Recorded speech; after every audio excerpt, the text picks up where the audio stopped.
Okay, let's continue on. Today we're going to talk about, or this lecture, same day as I made the last lecture, we're going to talk a bit about charts and graphs.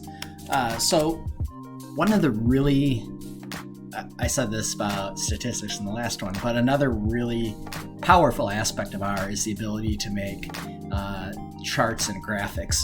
And if you notice, a lot of times when you look at the publication or the graphs that you usually make for school or presenting to a group, and you use Excel, that's not what the graphics in papers generally look like. A lot of times people that publish papers, especially in the bio or med fields, have really nice looking figures, and R is a lot of times what generates those figures.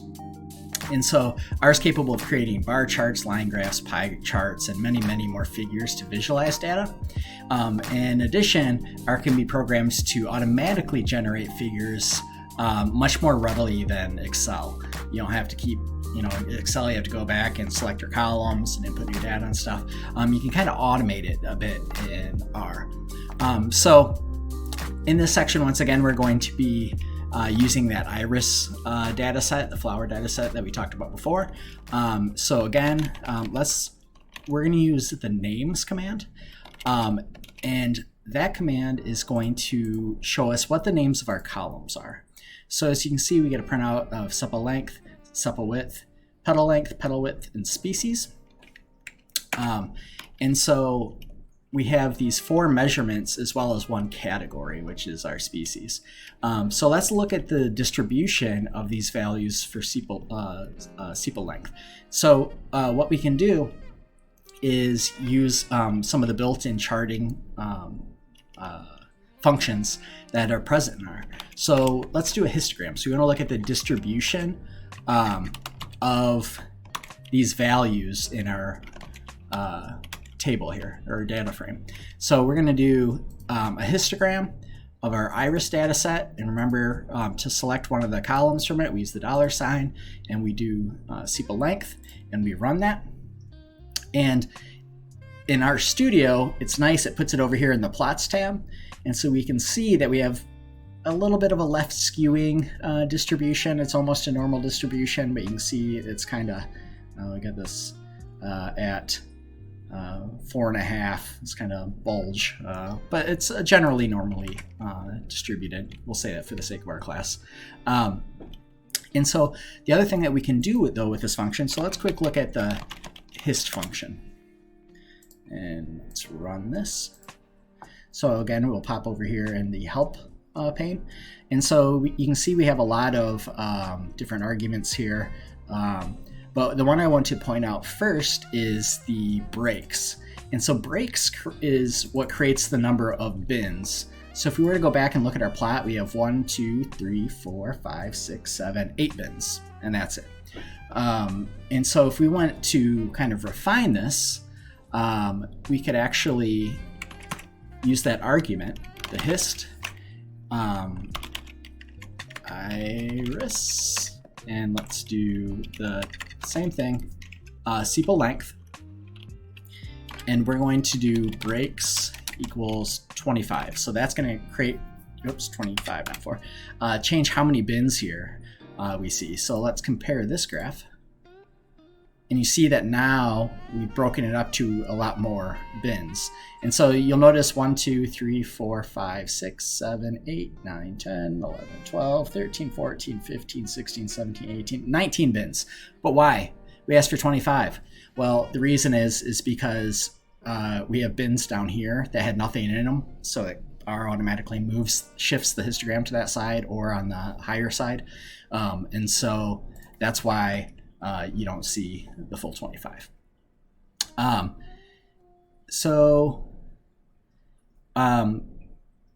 Like I said, we can change the number of bins. Let's do the same thing here, but let's look at the other value, the width. So sepal width, and you can put whatever you want here. I'm going to keep it at 25, but you can play around. try 100, try 10, whatever. 10 I think is default, so 15. So if you look at width, oh, this is really nice normal distribution. We got a little bit of an outlier over here, but it's pretty nice normal distributed data set, which is, if you're a geneticist, you like to see. And so, but you'll notice that what we have is this label down here is labeled with our iris $sepal.width. So what if like I said, oh, we're going to use this for publication. And so that isn't obviously something that's nice for publication. So what we can do is we can actually, I'm going to change this. We're going to say xlab, which is the X label, and we're going to say sepal width. Let's try that. There we go. So we fixed that. So there's also a Y label. Frequency is fine. You can put count, but frequency is probably fine. And so let's go back to our help. So you can see here, you have main, X lab, and Y lab. Those are the different labels that you can do. So let's also add to it main. And we're going to say that's equal to sepal width frequency. And let's run that. Beautiful, sepal width frequency. So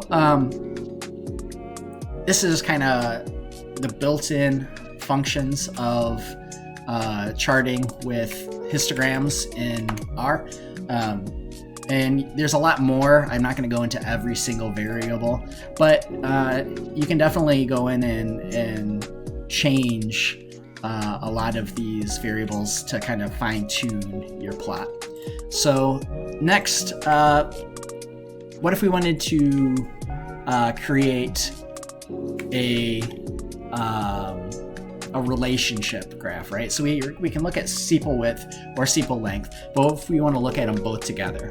So we're going to use the plot function, and this will give us kind of a scatter plot. And we're going to do iris, $, sepal length, and we're going to do that by, or predicted by, the iris, $sepal width.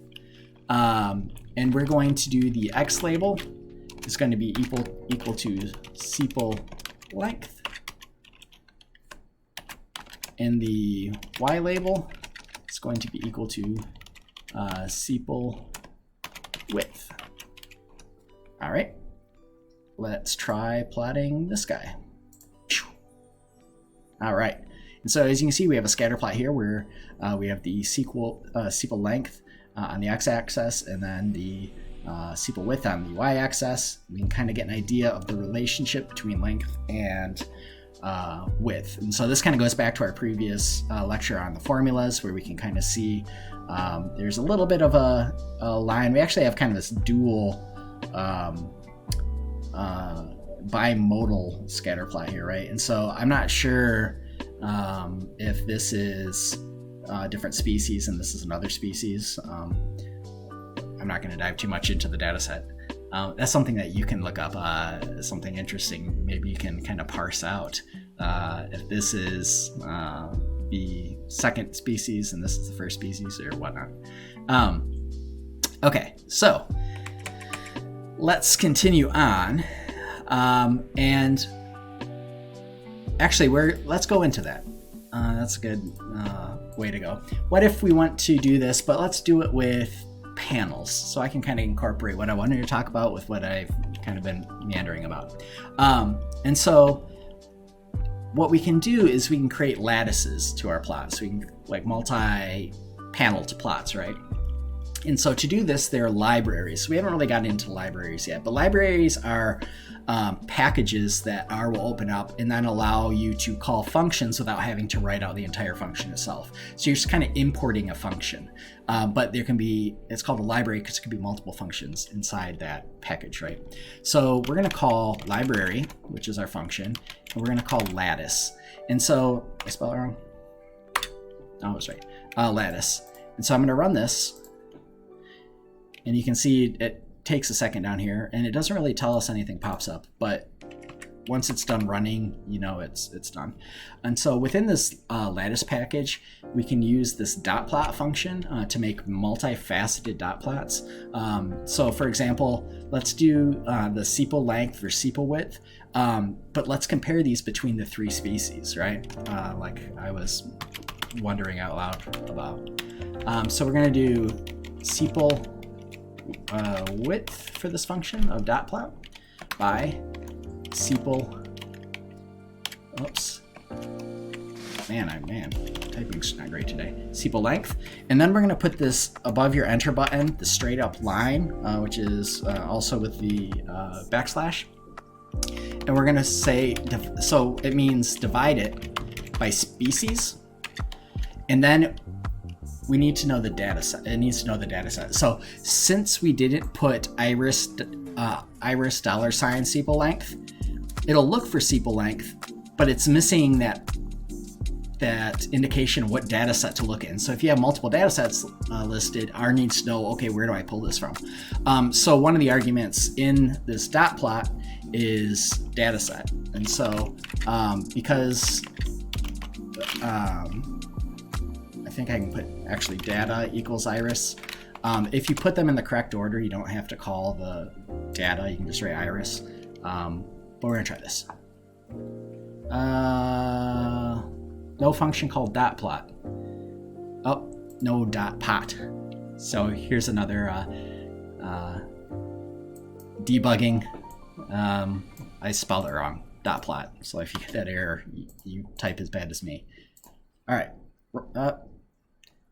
And see, I didn't capitalize sepal width. All right. Look, I can, man, there we go. Let's try this. Hey! All right. So, as you can see here, this graph gives us this additional information that our first graph didn't give us. So it just kind of threw everything together, right? And so now we've cut it out by, I thought there's only two species, but there's actually three, versicolor, virginica, and setasa. And so we can see that the relationship between the sepal width and sepal length is different by species, right? So these, if you drew correlations, you know, they'd have different slopes. So it's important to note the variables that we are adding to the function. We are first calling the y variable, which is petal length, then the x variable, followed by what we want to subset the data by. So we did that straight line, then species, and then we added a comma in the next argument, which is the name of the data set. So we named that data equals iris. Since we're using this iris data set, we entered iris for the argument, but I want to show you that if you get rid of this, because the next argument built in is data set, you can just run it without specifying data set and it will still run. It's probably better coding practice, so your people that you're reading your code will know what's going on to actually include what that is. But just to let you know, if it's not magic, if I skip that part at some point.